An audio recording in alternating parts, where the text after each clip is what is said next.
guys, welcome back to my YouTube channel. So, we will discuss first semester BA English in the subject Indian writing in English module 2 proposal speech at Mahadl by Dr. V.R. Ambedkar. So, about the author ലോട്ട് പോവാം. So അദ്ദേഹം 1891 ജനിച്ചത്. 1956 മരിച്ചത്. അദ്ദേഹം ഒരു social റിഫോമറാണ്, ഒരു chief ആർക്കിടെക്ചറാണ്, Indian constitution റൈറ്ററാണ്, പൊളിറ്റീഷ്യനാണ്, ഫിലോസഫറാണ്, എക്കണോമിസ്റ്റാണ്, ജൂറിസ്റ്റിസ്റ്റാണ്, പിന്നെ ആന്ത്രപ്പോളജിസ്റ്റാണ്. അദ്ദേഹം cast സിസ്റ്റത്തിനൊക്കെ ഒരുപാട് വർക്ക് ചെയ്തിരുന്ന ഒരാളാണ് അദ്ദേഹം. പിന്നെ അദ്ദേഹത്തിൻ്റെ കൂടുതൽ ഡീറ്റെയിൽസൊക്കെ ഞാനിവിടെ കൊടുത്തിട്ടുണ്ട് കേട്ടോ, അതൊക്കെ ജസ്റ്റ് ഒന്ന് വായിച്ച് നോക്കുക. പിന്നെ അദ്ദേഹം ഒരു ഫ്രീഡം ഫൈറ്റർ ആയിരുന്നു. പിന്നെ അതുപോലെ ഹ്യൂമൻ റൈറ്റ്സിന് വേണ്ടിയിട്ട്, വുമൻസിൻ്റെ എംപവർമെൻറ്റിന് വേണ്ടി ഒരുപാട് ഫൈറ്റ് ചെയ്തൊരു വ്യക്തിയായിരുന്നു. അദ്ദേഹം ഒരു ദളിത് ഫാമിലിയിൽ ജനിച്ച ഒരു വെസ്റ്റ് ഇന്ത്യൻ ബോയ് ആയിരുന്നു. അദ്ദേഹത്തിൻ്റെ സ്കൂൾ ലൈഫിൽ ഒരുപാട് അൺടച്ചബിലിറ്റീസും അതുപോലെ ഒരുപാട് ബുള്ളി ചെയ്തിട്ടുള്ള ഒരു ഹൈ ക്ലാസ്മേറ്റ്സൊക്കെ ഒരുപാട് ബുള്ളി ചെയ്തിരുന്നൊരു വ്യക്തിയാണ് അദ്ദേഹം. അദ്ദേഹം ഒരുപാട് യൂണിവേഴ്സിറ്റീസിൽ അദ്ദേഹം പഠിച്ചിട്ടുണ്ട്. അതായത് USA, ബ്രിട്ടൻ, ജർമ്മൻ, അങ്ങനെ ഒരുപാട് ഇതിൽ അദ്ദേഹം പഠിച്ചിട്ടുണ്ട്. പിന്നെ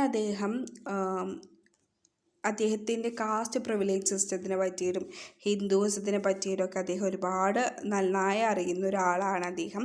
പിന്നെ അതുപോലെ അദ്ദേഹം ബുദ്ധമതം സ്വീകരിച്ചിട്ടുണ്ട് 1956. പിന്നെ അദ്ദേഹം കാസ്റ്റ് സിസ്റ്റത്തിനെ പറ്റിയിട്ട് ഒരുപാട് ബുക്സ് എഴുതിയിട്ടുണ്ട്. ഓക്കെ, അപ്പോൾ അദ്ദേഹം എഴുതിയിരിക്കുന്ന കുറച്ച് ബുക്സാണ് നമ്മളിവിടെ കൊടുത്തിട്ടുള്ളത്. സോ ഇതൊക്കെ അദ്ദേഹത്തിൻ്റെ സോർട്ട് ഓഫ് ഈസി ബുക്സാണ്. അപ്പോൾ ഇതൊക്കെ ഒന്ന് ഇത് എല്ലാം ഇല്ലെങ്കിലും കുറച്ചെങ്കിലും ഒന്ന് ജസ്റ്റ് വായിച്ച് നോക്കാം കേട്ടോ. ഓക്കെ, ഇതൊക്കെയാണ് അദ്ദേഹത്തിൻ്റെ ബുക്സായിട്ട് പറയുന്നത്. പിന്നെ അദ്ദേഹത്തിനെ പറ്റിയിട്ട് പറയുന്ന ഒരു കാര്യമാണ് കാസ്റ്റ് സിസ്റ്റത്തിനെ പറ്റിയിട്ടൊക്കെ ഒരുപാട് ബുക്സ് അദ്ദേഹം എഴുതിയിട്ടുണ്ട്. നെക്സ്റ്റ് നമ്മുടെ ദളിത് മൂവ്മെൻറ്റ്, മഹദിലെ ദളിത് മൂവ്മെൻറ്റിനെ പറ്റി. സോ ഇതിൽ മെയിനായിട്ട് നമ്മൾ നോക്കേണ്ട കാര്യം എന്താണെന്ന് വെച്ചാൽ ഈ ഡേറ്റ്സ് ആണ് കേട്ടോ. ഈ ഡേറ്റ് മഹദ് എന്താണെന്ന് നോക്കുക. ചൗദാറിലേക്ക് നമ്മളിത് പറഞ്ഞതിന് ശേഷം എന്താണ് ഇതൊക്കെയെന്ന് പറയും. സോ എന്തിൻ്റെയാണ് ഇമ്പോർട്ടൻസ് എന്നുള്ള കാര്യങ്ങളൊക്കെയാണ് നമുക്കിതിൽ പ്രധാനമായിട്ട് നോക്കാനുള്ള സെക്ഷൻസ് എന്ന് പറയുന്നത്. സോ നമുക്ക് നോക്കാം അല്ലേ. The Mahad satyagraha was held to claim the right of Dalit. അപ്പോൾ ദളിത് പീപ്പിൾസിന് ചൗദാർ ലേക്കിൽ നിന്ന് വെള്ളം എടുക്കാനുള്ള അധികാരം ഉണ്ടായിരുന്നു. ചൗദാർ ലേക്ക് മഹാരാഷ്ട്രയിലെ മഹദ് പ്ലേസിൽ സ്ഥിതി ചെയ്യുന്നൊരു ലേക്കാണ്. സോ ഇവിടെ നിന്ന് വലിയ ഹൈകാസ്റ്റ് ഹിന്ദുസ് വരെ പ്രിവെൻറ്റ് ചെയ്തേക്കായിരുന്നു വെള്ളം എടുക്കുന്നതിനെ പറ്റിയിട്ട്. കാരണം അവിടെ അവർ വെള്ളം എടുത്തു കഴിഞ്ഞാൽ വെള്ളം പൊല്യൂട്ടഡ് ആവും എന്നുള്ള രീതിയിലാണ് ഇവർ ഹൈകാസ്റ്റ് ഹിന്ദുസ് ബിഹേവ് ചെയ്തിട്ടുണ്ടായിരുന്നത്. And also they use to say that മഹദിൽ 19th to 20th മാർച്ചിൽ 1927 ഒരു കോൺഫറൻസ് നടക്കുകയാണ്. അത് ഡോക്ടർ B.R. അംബേദ്കറിൻ്റെ കോൺഫറൻസാണ്. അതിൽ 10,000ഓളം ഡെലിഗേറ്റ്സ് വന്നിട്ടുണ്ട്. അത് എവിടുത്തെ ഡെലിഗേറ്റ്സ് എന്ന് പറഞ്ഞാൽ ഗുജറാത്തിലെയും അതുപോലെ മഹാരാഷ്ട്രയിലും ഡെലിഗേറ്റ്സ് അതിൽ എന്ത് ചെയ്തിട്ടുണ്ട്, അവർ അവിടെ വന്നിട്ടുണ്ട്. അത് കോൺഫറൻസ്, അപ്പോൾ ആ ഒരു കോൺഫറൻസ് ഡെലിവർ ചെയ്ത ഡോക്ടർ B.R. അംബേദ്കറാണ്. അദ്ദേഹം ഇമ്പോർട്ടൻസിനെ കുറിച്ചിട്ട് എഡ്യൂക്കേഷൻ്റെയും അതുപോലെ സെൽഫ് ഹെൽപ്പിൻ്റെയും സെൽഫ് റെസ്പെക്റ്റിൻ്റെയും സെൽഫ് നോളജിൻ്റെയും ദളിറ്റ്സ് തമ്മിലുള്ള ഈ ഒരു കാര്യങ്ങളുടെ ഒക്കെ ഇമ്പോർട്ടൻസ് അദ്ദേഹം പറഞ്ഞ് മനസ്സിലാക്കി കൊടുത്തിട്ടുണ്ട്. അതിനുശേഷം അംബേദ്കറും പിന്നെ ആ ദളിത് പീപ്പിൾസും കൂടിയിട്ട് അപ്പോഴത്തെ കാലഘട്ടത്തിൽ ഒരു മാർച്ച് നടത്തിയിട്ടുണ്ട്. അവിടുത്തെ വെള്ളം കുടിച്ചിട്ടുണ്ട്. മോബ് മാർച്ചിന് ശേഷം അവിടുത്തെ വെള്ളം കുടിച്ചിട്ടുണ്ട്. സോ അങ്ങനെയാണ് അവർ പ്രതികാരം ചെയ്തതെന്നാണ്, പ്രതികാരമല്ല, അങ്ങനെയാണ് അവർ പ്രൊട്ടസ്റ്റ് ചെയ്തതെന്നാണ് പറയപ്പെടുന്നത്. ഓക്കെ, സോ അതിനുശേഷം റൂമർ സ്പ്രെഡ് ആവുകയാണ്. Doctor B.R. അംബേദ്കർ വന്നത് അദ്ദേഹത്തിൻ്റെ ഫോളോവേഴ്സും കൂടിയിട്ട് ടെമ്പിൾ അറ്റാക്ക് ചെയ്യാൻ വേണ്ടിയിട്ടാണ് വന്നിട്ടുള്ളതെന്നാണ് പറഞ്ഞത്. പക്ഷേ അതൊരു റൂമർ മാത്രമായിരുന്നു. അവർ എന്നിട്ട് കാസ്റ്റ് ഹിന്ദുസ് കംപ്ലൈൻറ്റും ചെയ്തു. അവിടുത്തെ ചൗദാർ ലേക്കിലെ വെള്ളം കുടിച്ച് ദളിറ്റ്സ് പൊല്യൂട്ടഡ് ആക്കിയിട്ടുണ്ടായിരുന്നു എന്ന് പറയുന്നുണ്ട്. സോ ആ ഒരു ഫൈറ്റിൽ ദളിറ്റ്സിന് ഒരുപാട് ഇഞ്ചുറി പറ്റിയിട്ടുണ്ട്. സോ മഹദ് സത്യാഗ്രഹ എന്ന് പറയുന്നത് ദളിത് മൂവ്മെൻ്റ് ആയിട്ട് ടേൺ ചെയ്തിട്ടുണ്ടായിരുന്നു. ഓക്കെ, നൗ ഡേയ്സ് ഇപ്പോഴും ഈ ഒരു ചാപ്റ്റർ ഇപ്പോൾ നമ്മൾ പഠിക്കാനുള്ള കാരണം ഇപ്പോഴും ഇതിൻ്റെ ആവശ്യമുണ്ടോ എന്ന് ചിലവരെങ്കിലും വിചാരിക്കുന്നുണ്ടാവില്ലേ. ഇപ്പോഴും ഒരുപാട് സ്ഥലത്ത് ഈവൻ ഇന്ത്യയിൽ പോലും ഇപ്പോഴും നിലനിൽക്കുന്നുണ്ട്. ചിലപ്പോൾ നമ്മുടെ ഇടയിലില്ലെങ്കിലും നമ്മളിപ്പോഴും കാണുന്നുണ്ട് ചില വീട്ടുകളിൽ ഇപ്പോഴും എന്താണ് ഇപ്പോൾ ഇൻ്റർകാസ്റ്റ് മാരേജസ്. അപ്പോൾ അത് മെയിനായിട്ട് ഇൻ്റർകാസ്റ്റ് മാരേജസിലൊക്കെയാണ് കുഴപ്പങ്ങൾ വരുന്നത്. ഇൻ്റർകാസ്റ്റ് മാരേജ് ആയിക്കഴിഞ്ഞാൽ അവർ എന്താ പറയുക, മനുഷ്യന്മാരല്ല എന്നുള്ള രീതിയിലാണ് പൊതുസമൂഹം കാണുന്നത്. സോ അവർക്കൊക്കെ വേണ്ടിയിട്ട് അവർക്കും പിന്നെ നമ്മൾക്കും ഒന്നുകൂടി ഇൻസ്പിറേഷനിലും കൂടി ആയിട്ടാണ് നമുക്ക് ഈ ഒരു ചാപ്റ്റർ പഠിക്കാനായിട്ട് എത്തുന്നത്. അവരിനിയിപ്പോൾ എങ്ങനെ ചെയ്താലും ബോധവൽക്കരിക്കപ്പെടുക എന്നുള്ളത് വളരെ ബുദ്ധിമുട്ടായിട്ടുള്ള ഒരു കാര്യമായിരിക്കും. സോ അവരുടെ മരണം തന്നെയായിരിക്കും ബോധവൽക്കരിക്കപ്പെടുക. അല്ലാതെ എത്ര കാര്യങ്ങൾ പറഞ്ഞ് മനസ്സിലാക്കിയാലും അതുപോലെ എത്ര നമ്മളതിന് എന്താ പറയുക പ്രൊവോക്ക് ചെയ്യുന്ന രീതിയിൽ കാര്യങ്ങൾ പറഞ്ഞാലും എത്ര നമ്മൾ എഗെയിൻസ്റ്റ് ചെയ്ത് പറഞ്ഞാലും അവർ എന്താണോ പഠിച്ചു വന്നത് അതേ അവർ പാടൂ. അവിടെ നിന്ന് ഒരു ചേഞ്ച് നടക്കില്ല. സോ ഇനി വരുന്ന തലമുറകൾക്ക് എങ്കിലും നമുക്ക് എന്തോ കൊടുക്കണം, ആ ഒരു രീതിയിലല്ല പുതിയ രീതിയിൽ. ഇപ്പോൾ എല്ലാവരും ഒന്നാണ്, എല്ലാവർക്കും സെയിം കളർ ഓഫ് ബ്ലഡ് ആണുള്ളത്. സോ ആ ഒരു കാറ്റഗറി ആയിരിക്കും ഇപ്പോൾ നമ്മൾ മൈൻഡിലുണ്ട്. അപ്പോൾ സോ അതിനൊരു അവെയർ ആയിട്ടാണ് നമുക്ക് ഈ ഒരു ചാപ്റ്റേഴ്സൊക്കെ പഠിക്കാൻ വേണ്ടി തരുന്നത് കേട്ടോ. ഓക്കെ, സോ 21st December 1929 ആ ഹിസ്റ്ററിയിലെ ദളിത് മൂവ്മെൻറ്റിലെ ടേണിംഗ് പോയിൻ്റ് തന്നെയായിരുന്നത്. ആ ദിവസത്തിലാണ് ഡോക്ടർ BR അംബേദ്കർ ദളിതിന് ഒരു അജിറ്റേഷൻ നടന്ന ചൗദാർ ലേക്ക്, മഹദിലെ ചൗദാർ ലേക്കിൽ നിന്ന് വെള്ളം കളക്ട് ചെയ്തത്. മുന്നേ എന്ന് പറയുമ്പോൾ കാസ്റ്റ് ഹിന്ദുസ് അവരെ വെള്ളം എടുക്കാൻ സമ്മതിച്ചിരുന്നില്ല. സോ ഇതിൻ്റെ പ്രതിഷേധത്തിൽ മനുസ്മൃതി എന്ന് പറയുന്നൊരു സ്ക്രിപ്റ്റ് അവർ ബേൺ ചെയ്തു. മനുസ്മൃതിയുടെ ഞാനൊരു ചെറിയൊരു ഭാഗം കാണിച്ചു തരാം. So this is Manusmriti. So Manusmriti എന്ന് പറയുന്നത് ഇതാണ് ഏകദേശം നമുക്ക് അവൈലബിൾ ആയിട്ടൊരു മനുസ്മൃതി ടെക്സ്റ്റ് ഉണ്ട്. സോ ഇതിൽ മെയിനായിട്ട് പറയുന്ന കാര്യങ്ങൾ എന്താണെന്നുള്ളത് ഞാനിവിടെ കൊടുത്തിട്ടുണ്ട് കേട്ടോ. ജസ്റ്റ് ഒന്ന് നോക്കിയാൽ മതി നിങ്ങൾ. അത് കുറച്ച് യൂസ്ഫുൾ ആയിരിക്കും. അപ്പോൾ ജസ്റ്റ് വേണമെന്നുണ്ടെങ്കിൽ എക്സാമിനൊക്കെ ഫിഗർ ചെയ്യാൻ വേണ്ടി നിങ്ങൾ വേണമെങ്കിൽ ഇതൊന്ന് നോട്ട് ചെയ്തോളൂ കേട്ടോ. ഓക്കെ, മനുസ്മൃതി, ഇതാണ് മനുസ്മൃതി. സോ അപ്പോൾ ഈ ഒരു സമ്മറി, ഈ ഒരു എന്താ പറയുക സ്പീച്ചിന് സമ്മറിയാണ് നമ്മളിനി നെക്സ്റ്റ് പറയാനായിട്ട് പോകുന്നത്. അപ്പോൾ അതിൻ്റെ മുന്നേ നമ്മൾ ഇതിൽ ശ്രദ്ധിക്കേണ്ട കുറച്ച് മെയിൻ പോയിൻറ്റ്സ് ഉണ്ട്. മഹദ് എന്ന് പറയുന്ന മഹാരാഷ്ട്രയിലുള്ളൊരു പ്ലേസ് ആണ് മഹദ്. സോ കറക്റ്റ് ലൊക്കേഷൻ നിങ്ങൾക്ക് ഗൂഗിൾ ചെയ്താൽ കിട്ടും കേട്ടോ. ദെൻ ചൗദാർ ലേക്ക്, അല്ല ചൗദാർ ടാങ്കോ ചൗദാർ ലേക്കോ എന്താ വെച്ചാൽ ആയിക്കോട്ടെ, അതൊരു പബ്ലിക് ലേക്കോ ടാങ്കാണ് മഹദിലുള്ളത്. ദളിത് പീപ്പിൾസ് എന്ന് പറയുന്നത് അവിടുന്ന് വെള്ളം എടുക്കാൻ കഴിഞ്ഞിരുന്നില്ല. ഹൈകാസ്റ്റ് ഹിന്ദുസ് അവരെ സമ്മതിച്ചിട്ടുണ്ടായിരുന്നില്ല. പിന്നെ മനുസ്മൃതി എന്ന് പറഞ്ഞാൽ നമ്മൾ കണ്ടല്ലോ, കാസ്റ്റ് ഹിന്ദുസിൻ്റെ ടെക്സ്റ്റാണ് മനുസ്മൃതി എന്ന് പറയുന്നത്. പിന്നെ ഹ്യൂമൻ റൈറ്റ്സും ദളിത് മൂവ്മെൻറ്റിന് വേണ്ടിയിട്ടൊക്കെയാണ് ഡോക്ടർ BR അംബേദ്കർ ഇത്തരം രീതിയിൽ പ്രൊട്ടസ്റ്റ് നടത്തിയിട്ടുള്ളത് കേട്ടോ. ഓക്കെ, അപ്പോൾ ഇത്രയും കാര്യങ്ങളാണ് നമുക്ക് ഉള്ളത്. അപ്പോൾ ഡോക്ടർ BR അംബേദ്കർ ഈ ഒരു സ്പീച്ച് ദളിത് വുമൻസിനും അതുപോലെ സോഷ്യൽ ആൻഡ് കൾച്ചറൽ റൈറ്റ് അപ്ലിഫ്റ്റ്മെൻറ്റിനൊക്കെ വേണ്ടിയിട്ടാണ് ചെയ്തത്. സോ നമ്മുടെ സമ്മർ ഇങ്ങനെയാണ് സ്റ്റാർട്ട് ചെയ്യുന്നത്. സോ അല്ലെങ്കിൽ നമ്മുടെ സ്പീച്ച് ഇങ്ങനെയാണ് സ്റ്റാർട്ട് ചെയ്യുന്നത്. Gentleman, as chairman of satyagraha committee I welcome whole. അപ്പം എന്താ നോർമലായിട്ട് സല്യൂട്ടേഷൻ പോലെ എല്ലാവർക്കും വെൽക്കം പറയുന്നുണ്ട് അദ്ദേഹം. We had come to Chavdar lake on 19th March. The caste Hindu shows they have had objection to our going there. So ഇവിടെ നമ്മൾ ചൗദാർ ലേക്കിലേക്ക് March 19th വന്നിട്ടുണ്ട്. സോ ആ സമയത്ത് ഹൈകാസ്റ്റ് ഹിന്ദുസിനൊക്കെ ഒബ്ജെക്ഷൻ ഉണ്ടായിരുന്നു നമ്മൾ അവിടെ പോകുമ്പോൾ.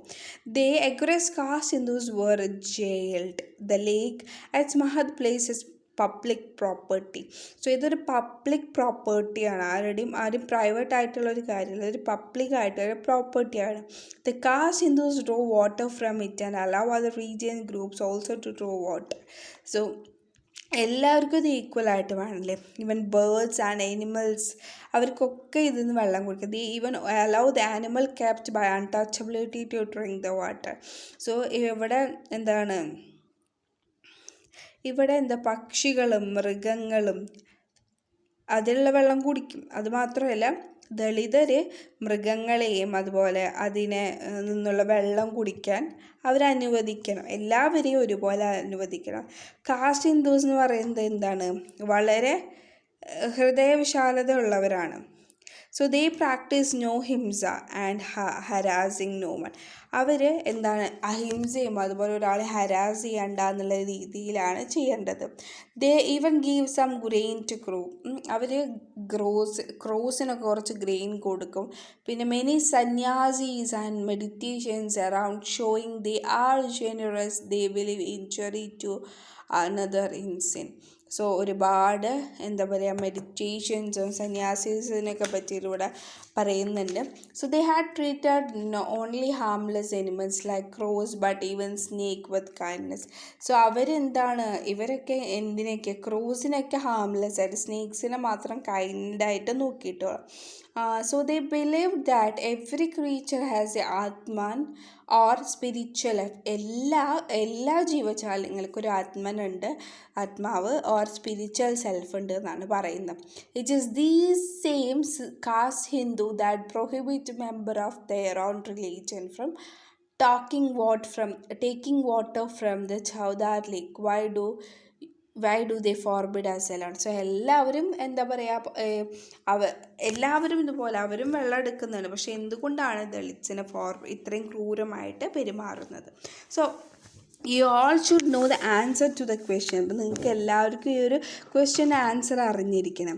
എന്താണ്? The Hindus are divided according to their sacred tradition into 4 classes but according to the customs in 5 classes. So ഇവിടെ ഹിന്ദുസിനെ 4 classes ആയിട്ടാണ് ഡിവൈഡ് ചെയ്തിട്ടുള്ളത്. സോ അവരുടെ കസ്റ്റംസ് അനുസരിച്ച് 5 classes ആയിട്ട്. Brahmins, Kshatriyas, Vaishyas, Shudras and Adishudras. So these are the categories of class.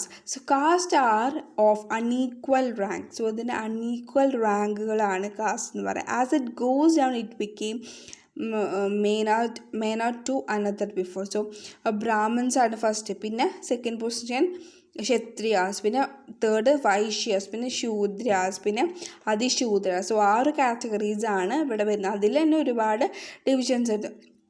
ഇതിൽ ഓരോ കാസ്റ്റിലെയും ഓരോ ബൗണ്ടറീസ് ഉണ്ട് വിച്ച് മസ്റ്റ് നോട്ട് ക്രോസ്. അവർ ക്രോസ് ചെയ്യാൻ പാടാത്ത ബൗണ്ടറീസ് ഉണ്ട്. There are prohibition, inter marriage, indoor drinking, social intercourse.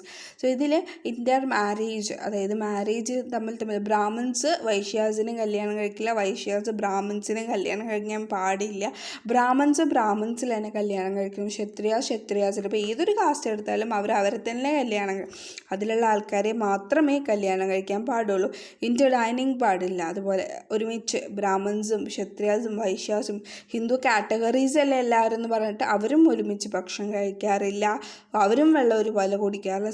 Social ഇൻ്റർകോഴ്സിനും വ്യത്യാസങ്ങളുണ്ട് എന്നാണ് പറയുന്നത്. അവരെ തമ്മിൽ തന്നെ ഒരുപാട് പ്രൊഹിബിഷൻസ് ഉണ്ട്. The caste Hindus feels that if they are relaxing the inequality settled by religion will break down, unequal will take its place. The caste system Hindu prevents untouchabilities from drinking water of Mahadl lake because they do not want to acknowledge that the untouchabilities are their equals. So ഇവിടെ cast Hindus എന്താണ് വാട്ടറിന് untouchability അവിടെ മഹദ് ലേക്കിൽ നിന്ന് untouchability ഒക്കെ എന്താണ് ചെയ്യുക, prevent ചെയ്തു. You have come here not merely to drink the water from the lake. അപ്പോൾ ഇവർ വന്നിട്ടുള്ളത് എന്തിനാണ്? വെള്ളം കുടിക്കാൻ വേണ്ടി മാത്രമല്ല, ഈ തടാകത്തിൽ നിന്ന് അല്പം വെള്ളം കുടിക്കാൻ വേണ്ടി മാത്രമല്ല. Drinking water from this lake will not make us immortal. So ഇവിടുന്ന് വെള്ളം കുടിച്ചു എന്ന് വെച്ചിട്ട് നമ്മളാരും ഇമ്മോർട്ടൽ ആവുന്നില്ല. We are here to accept that we are also human beings. അപ്പോൾ നമ്മളിവിടെ എന്തിനാണ് വന്നതെന്ന് വെച്ചാൽ നമ്മൾ ഹ്യൂമൻ ബീങ്സ് ആണ്. വി വോണ്ട് ഈക്വാലിറ്റി, നമുക്കും തുല്യത വേണം. No parallel to this meeting can be found in the history of India. So ഈ ഒരു മീറ്റിങ്ങിന് പാരലായിട്ട് വേറൊരു മീറ്റിങ്ങും ഉണ്ടാവില്ല ഇന്ത്യൻ ഹിസ്റ്ററി തന്നെ. We look for another meeting of this kind we have go back to 138 years ago to France. അപ്പോൾ ഫ്രാൻസിൽ 138 years ago പോകേണ്ടി വരുന്നൊക്കെയാണ് പറയുന്നത്. On 24 January 1789 King Louis convention the French National Assembly. The Assembly sent off the King and Queen of France to be gluten. It killed the aristocrats and sent their survivors in the exile. So അവിടുത്തെ ഒരു എന്താ പറയുക, അവിടുത്തെ ഒരു issue, king and ക്യൂനിൻ്റെ ഒരു issue കാര്യങ്ങളൊക്കെ relate ചെയ്യുന്നുണ്ട്. Then to next ഇതിൽ പറയുന്നത് എന്താണെന്ന് വെച്ചാൽ, the FNA was convince the organisation, the French society award is the organisation of Hindu society. So ആ ഒരു ഇൻസിഡൻസ് എന്ന് പറയുന്നത് ഫ്രഞ്ച് സൊസൈറ്റിയാണ്. FNA ഫ്രഞ്ച് നാഷണൽ അസംബ്ലിയിൽ ക്രിയേറ്റ് ചെയ്ത ഫ്രഞ്ച് സൊസൈറ്റി. നമ്മുടെ എന്താണ്, ഹിന്ദു സൊസൈറ്റിയാണ്. FNA എന്ന് പറയുന്നത് എന്താണ്, വൈഡ് സ്കോപ്പാണ് മീറ്റിംഗ്. നമ്മളെക്കാളും വലിയ വൈഡ് സ്കോപ്പ് ഓഫ് മീറ്റിംഗ് ആണ്. അതിൽ ഒരുപാട് ലെവൽസിനെ ഓർഗനൈസ് ചെയ്തു. മേജർ 3 ലെവൽസ് എന്ന് പറഞ്ഞാൽ political, social and religious. We have to think of only 2 social and religious. അപ്പോൾ അവർ 3 സെക്ടേഴ്സിനെ ആണെങ്കിൽ നമ്മൾ 2 സെക്ടേഴ്സ് സോഷ്യൽ ആൻഡ് റിലീജിയസ് എന്ന് പറയുന്നത്. FNA ഇഷ്യൂ ചെയ്യുന്ന 3 പ്രൊക്ലമേഷനാണ്. ഫസ്റ്റ് എന്ന് പറയുന്നത് 17 June 1789. It was blend all 3 classes into 1. അതായത് എല്ലാ ക്ലാസ്സസിനെയും 1 ആയിട്ട് ബ്ലെൻഡ് ചെയ്യുക. It abolish the seat reservation for the 3 classes in the assembly. ഇപ്പോൾ 3 ക്ലാസ്സസിനും ഒരുപോലത്തെ സീറ്റുകൾ അവർ അബോളിഷ് ചെയ്തു. സെക്കൻഡ് പ്രൊക്ലമേഷൻ എന്ന് പറയുന്നത് priest by customing appointing and removing priest with an monopoly of pope in the Rome. So അവിടുത്തെ മൊണോപ്പൊളി ഓഫ് പോപ്പ്, ആ റൂമിൽ അവിടെ പ്രീസ്റ്റുകളെയൊക്കെ റിമൂവ് ചെയ്യാമെന്ന് പറയുന്നത്. A priest is appointed by the pope and preach to people. But before a priest it is appointed, nobody bothers to find out its priest. So അവിടുത്തെ കാര്യങ്ങൾ റിലീജിയസിൻ്റെ സ്റ്റൈലും പിന്നെ പീപ്പിളിൻ്റെ അതോറിറ്റീനെ കുറിച്ചിട്ടൊക്കെ പറയാണ്. ഓക്കെ, മൂന്നാമത്തെ പ്രൊക്ലമേഷൻ എന്ന് പറയുന്നത് എന്താണ്, മോസ്റ്റ് ഇമ്പോർട്ടൻ്റ് ആണ്. It was the king of പ്രൊക്ലമേഷനിൽ വെച്ചിട്ട് ഏറ്റവും വലിയ കിങ് ആണ്. So it is a famous all over the world as a declaration of human rights. Human rights എന്ന ഡിക്ലറേഷനെ പറ്റിയിട്ടാണ്. It was unique in the history of നേഷൻസിൻ്റെ ഹിസ്റ്ററിയിൽ ഒരു യൂണീക്കായിട്ട് ഒരു വ്യത്യസ്തമായിട്ടുള്ള ഒരു കാര്യമാണ്. Every European nation has followed FNA in its giving it has on constitution. So എല്ലാവരും FNAയുടെ ആ ഒരു യൂറോപ്യൻ നേഷൻ ഫോളോ ചെയ്തിരിക്കണം. Thus it bought about the revolution not only in France but the entire world. ഫ്രാൻസിൽ മാത്രമല്ല entire വേൾഡിലും അത് കൊണ്ടുവന്നു എന്നാണ് പറയുന്നത്. അതിൽ 17 പ്രൊക്ലമേഷൻ ക്ലോസസ് ഉണ്ട്, ഇമ്പോർട്ടൻ്റ് ആയ 17 എണ്ണം. അതിൽ ഫസ്റ്റ് വൺ എന്ന് പറയുന്നത് എന്താണ്, അപ്പോൾ ഇതിൽ 17 എണ്ണം ഉണ്ട്. അതിൽ മോസ്റ്റ് ഇമ്പോർട്ടൻ്റ് 6 എണ്ണം ഒക്കെ ഇവിടെ ലിസ്റ്റ് ചെയ്തിട്ടുണ്ട്. All human beings are equal by birth and these shall remark equal till death. The main distinguish between in stages only in the public interest. So ജന്മം കൊണ്ട് എല്ലാ മനുഷ്യന്മാരും തുല്യരാണ് അല്ലേ. ആ തുല്യത എന്താ, മരണം വരെ നിൽക്കണം. പൊതുജനങ്ങളുടെ താല്പര്യങ്ങൾ എന്താണ് മാത്രമല്ല അവരുടെ പബ്ലിക് ഇൻട്രസ്റ്റിൻ്റെ കാര്യങ്ങളും അവർ നോക്കണം. The ultimate objective of politics is to maintain these human birth rights. അപ്പോൾ രാഷ്ട്രീയത്തിലെ ലക്ഷ്യം എന്ന് പറയുന്നത് ഈ ഒരു സംഭവം ഹ്യൂമൻ റൈറ്റ്സ് മെയിൻറ്റെയിൻ ചെയ്ത് പോകണമെന്നാണ്. The entire nation is a mother source of sovereignty. ഈ കംപ്ലീറ്റ് നേഷൻ എന്ന് പറയുന്നത്, മുഴുവനായിട്ടുള്ള സ്ഥലം എന്ന് പറയുന്നത് എന്താണ്, പരമാധികാരത്തിൻ്റെ ഉറവിടമാണ്. All the rights are been given by the nation and not any political religious group. എല്ലാ റൈറ്റും എന്താണ്, നേഷനാണ് തരുന്നത്. ഒരു തരത്തിലുള്ള രാഷ്ട്രീയമോ അതുപോലെ മതസ്ഥാപനങ്ങളോ നമുക്ക് തരുന്നതല്ല. So any person is free to act according to his birth right. Any restriction may be permanent, other to enjoy their rights. Such limits are to be laid by the law and not the religion. So എല്ലാ മനുഷ്യന്മാരും എന്താണ്, അവർക്ക് ഇഷ്ടമുള്ള രീതിയിൽ അവർ ജീവിക്കും. ഇപ്പോൾ എന്തെങ്കിലും തരത്തിലുള്ള പ്രശ്നങ്ങളുണ്ടെങ്കിൽ ആ ഒരു വ്യക്തിയെ മാത്രമാണ് ബാധിക്കുക. അതൊരു ലോ ആണ്, അതൊരു റിലീജിയൻ്റെ ആയിട്ടല്ല ആ ഒരു പേഴ്സൺ ഫ്രീ ആവുന്നത്. നെക്സ്റ്റ് ആണ്, the law will forbid only such actions as are injurious to society. സമൂഹത്തിലെ ഹാനികരമായിട്ടുള്ള കാര്യങ്ങൾ മാത്രമല്ല നിരോധിക്കുന്നത്. The right to decide what the laws shall be rest with the people or their representatives. The law will be the same for all. So എന്താണ് നിയമം തീരുമാനിക്കുന്നത് വെച്ചാൽ, അധികാരം അതുപോലെ ജനങ്ങൾ അവരോട് തമ്മിലുള്ള ഒരു റെപ്രസെൻറ്റേറ്റീവുകളൊക്കെ ഒക്കെ the law will be same for us. ആരായാലും ലോ ഒരുപോലെ ആയിരിക്കണം. അപ്പോൾ ഈ ഒരു പ്രിൻസിപ്പിൾസൊക്കെയാണ് ഫോളോ ചെയ്യേണ്ടത് നമ്മൾ. We should do away with the caste bounding Hindu society. All prohibition about the inter marriage and social intercourse must be removed. ഇപ്പോൾ എല്ലാ വിൻ്റർ ഡൈനിങ് ആയാലും ഇൻ്റർ കാസ്റ്റ് മാരേജസ് ആയാലും എല്ലാം അതും എടുത്ത് കളയുന്നതാണ് പറയുന്നത്. Hindu society should become one. Complete Hindu സൊസൈറ്റികളും വൺ ആവണം. അന്ന് അദ്ദേഹം പറഞ്ഞത് ഇപ്പോഴും അത് ശരിയായിട്ടില്ല അല്ലേ. ഇപ്പോഴും നമ്മുടെ ഇടയിൽ ഡിഫറൻസ് ഉണ്ട്. ബ്രാഹ്മിൻസ് ഇപ്പോൾ ടെമ്പിൾസിലൊക്കെ പോയാൽ പോലും ഒരുപാട് കാണുന്നു, ഡിഫറൻസസ് കാണാൻ കഴിയുന്നുണ്ടല്ലോ. ഇപ്പോഴും അതിന് ഒരു തരത്തിലുള്ള മാറ്റവും ഇല്ല. സോ അങ്ങനെ മാറിയാലാണ് അൺടച്ചബിലിറ്റി മാറുമെന്നാണ് അദ്ദേഹം പറയുന്നത്. സോ ഇവിടെ അൺടച്ചബിലിറ്റി ഒരുവിധം ഒഴിവായിട്ടുണ്ടെങ്കിൽ കൂടിയിട്ടും ഒഴിവായിട്ടില്ല, കാസ്റ്റ് സിസ്റ്റം ഒഴിവായിട്ടില്ല അല്ലേ. So then he is saying that if you want to kill a snake, it's enough to hit its head must be crushed. An attack must be you realize the weakness of the enemy. So Duryodhana died because Bhima hit him on the thighs as it was the vulnerable spot. Many physicians fail because they do not know to get the root of the disease. Sometimes the social disease continues because it is not rooted out. So ഒരു സ്നേക്കിനെ കൊല്ലണമെന്നുണ്ടെങ്കിൽ അതിൻ്റെ വാലിൽ hit ചെയ്യുന്നതായിട്ട് നല്ലത് തലയിൽ hit ചെയ്യാനല്ല, അങ്ങനെ crash ചെയ്യുക. ഒരുപാട് ആൾക്കാർ realise ചെയ്യുന്നു, വീക്ക്നെസ്, എനിമിയുടെ വീക്ക്നെസ് റിയലൈസ് ചെയ്യുന്നു. പിന്നെ ദുര്യോധന എങ്ങനെയാണ് മരിച്ചത്? ഭീമ ദുര്യോധനൻ്റെ തൈസിലാണ് ഹിറ്റ് ചെയ്തത്. അതായിരുന്നു അദ്ദേഹത്തിൻ്റെ വൾണറബിൾ സ്പോട്ട്. സോ അതിനെപ്പറ്റിയൊന്നും നമ്മൾ ഡീറ്റെയിൽ ആയിട്ട് പറയുന്നില്ല. അതാണ് അദ്ദേഹത്തിൻ്റെ വൾണറബിൾ സ്പോട്ട് എന്ന് പറയുന്നത്. ഒരുപാട് ഫിസിഷ്യൻസ് ഫെയിൽ ആവുന്നുണ്ട് വേണ്ടിയിട്ട്, അസുഖങ്ങൾ കണ്ടുപിടിക്കാൻ വേണ്ടിയിട്ട് ഒരുപാട് ആൾക്കാർ ഫെയിൽ ആവുന്നുണ്ട് അല്ലേ. സംടൈംസ് സോഷ്യൽ ഡിസീസ് കണ്ടിന്യൂ ചെയ്യും. സോഷ്യൽ ഡിസീസസും അതിന് റൂട്ട് കോസ് മനസ്സിലാവാത്തതുകൊണ്ടാണ് ഇങ്ങനെ നടക്കുന്നത്. Okay, in ancient the Roman patricians were considered upper class. So ഇവിടെ റോമൻ പാട്രിയാർക്കൻസ് ആണ് അപ്പർ ക്ലാസ് ആയത്. പെലിബിയൻസ് ലോവർ കാസ്റ്റും. എല്ലാ പവേഴ്സും ഈ ഒരു ഫസ്റ്റ് ക്ലാസ് റോമൻ പാട്രിയാർക്കൻസിനാണ്. പിന്നെ പെലിബിയൻസിനെ മിസ്ട്രീറ്റഡ് ചെയ്യുന്നു. അതിനുശേഷം അവർ patricians 12 chart of law agree ചെയ്തു. അത് ഒരിക്കലും സെക്കൻഡ് ക്ലാസ് ലോവർ ക്ലാസ് പീപ്പിൾസിനെ ഹെൽപ്പ് ചെയ്തിരുന്നില്ല. So to get rid of worries because of their office to enforce the law were patriarchs. The chief officer called tribune was. അപ്പോൾ ഒരുപാട് മാറ്റങ്ങൾ നടന്ന കാര്യങ്ങളൊക്കെ അദ്ദേഹം വിശദീകരിച്ച് കൊടുക്കുന്നുണ്ട്. സോ അതുപോലെ നമുക്കും ചേഞ്ചസ് വേണം എന്നൊക്കെയാണ് അദ്ദേഹം ഇവരോട് പറയാൻ ശ്രമിക്കുന്നത്.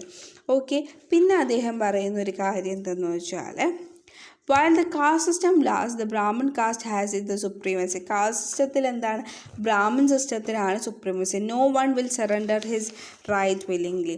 The Brahmins have enjoyed their right for centuries. Brahmins അവരുടെ റൈറ്റ്സ് കാലാകാലങ്ങളായി എൻജോയ് ചെയ്യുന്നുണ്ട്. They will not easily give them up and treat Dalit as equal. അവരൊരിക്കലും അവരുടെ ആ സ്ഥാനം വിട്ടുകൊഴിയുക അല്ലെങ്കിൽ ഈക്വലായിട്ട് ദളിത്സിനെ കാണില്ല. They do not have patriotism of samurais of Japan who have sacrificed their right of nation unity based on equality. So ഇവിടെ unity equality ഒന്നുമില്ല. Other caste Hindus also will not help us in our struggle. വേറെ കാസ്റ്റിലെ Hindus പോലും നമ്മൾ Dalit പീപ്പിൾസിനെ help ചെയ്യുക. they are the classes which include the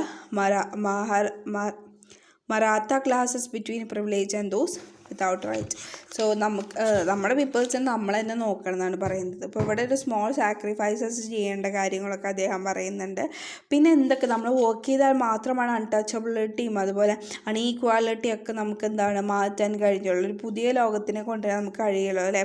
untouchability നമ്മുടെ എക്സിസ്റ്റൻസിനെ വരെ spoil ചെയ്യുന്നതാണ് പറയുന്നത്. Okay, so we have not worried about earning our bread but now other classes are also taking in the troops, police, the court and the office. So our changes of the employment are rough. അപ്പോൾ ഇവിടെ നമ്മൾ changes of employments less ആണെന്ന് പറയുന്നത്. So ഇവിടെ inequality എന്ന് പറയുന്നത് ഇതിൻ്റെ caste system must be rooted out. ആ കാസ്റ്റ് സിസ്റ്റത്തിനെ പറിച്ചു മാറ്റണം എന്നാണ് പറയുന്നത്. Many people mock at the principle of equality. ഒരുപാട് ആൾക്കാർ ഈ ഒരു ഈക്വാലിറ്റിയുടെ പ്രിൻസിപ്പിളിനെ മൂക്ക് ചെയ്യുന്നുണ്ട്. No man is another equal. One may have a strong body, another may have a weak mind. stronger mind. People who say such things and mock at the ideas of equality have not properly understood the principle of equality. ചില ആൾക്കാർ ഇങ്ങനെ പറയുന്നത്, ചില ആൾക്കാർ ഈ ചില no men's is another equal അല്ല, ചിലർക്ക് സ്ട്രോങ് ബോഡി ഉണ്ടാവും, ചിലർക്ക് സ്ട്രോങ് മൈൻഡ് ഉണ്ടാവും. സോ ഈ ഒരു കാര്യങ്ങളൊക്കെ പറയുന്ന ആൾക്ക് ഈ പ്രിൻസിപ്പിൾസ് എന്താണ്, കറക്റ്റ് എന്താണെന്ന് മനസ്സിലായിട്ടില്ല. So here we can see that the merit and is cleaning without demerits. Equality എന്ന് പറയുന്നത് ഈക്വൽ പ്രിവിലേജ് ആണ്, മെന്നിന് വുമണിന് കൊടുക്കുന്ന ഈക്വൽ പ്രിവിലേജ് ആണല്ലേ. If Hindu society is to be strengthened, the 4 castes should be uprooted and untouchability abolished. For the progress, this is essential. Our work is thus not only for our own interest but is the interest for the nation. നമ്മുടെ സ്വന്തം ഇൻട്രസ്റ്റിന് വേണ്ടി മാത്രമല്ല, എല്ലാവർക്കും വേണ്ടിയിട്ടുള്ള ഇൻട്രസ്റ്റിന് വേണ്ടിയിട്ട്. അവർ work has began to bring about a reason social revolution. Real ആയിട്ടുള്ള സോഷ്യൽ റെവല്യൂഷൻ ആയിരിക്കണം കൊണ്ടുവരേണ്ടത്. ആൻഡ് ഓൾസോ സ്ട്രോങ് ഫീലിങ്സ് ആയിരിക്കണം.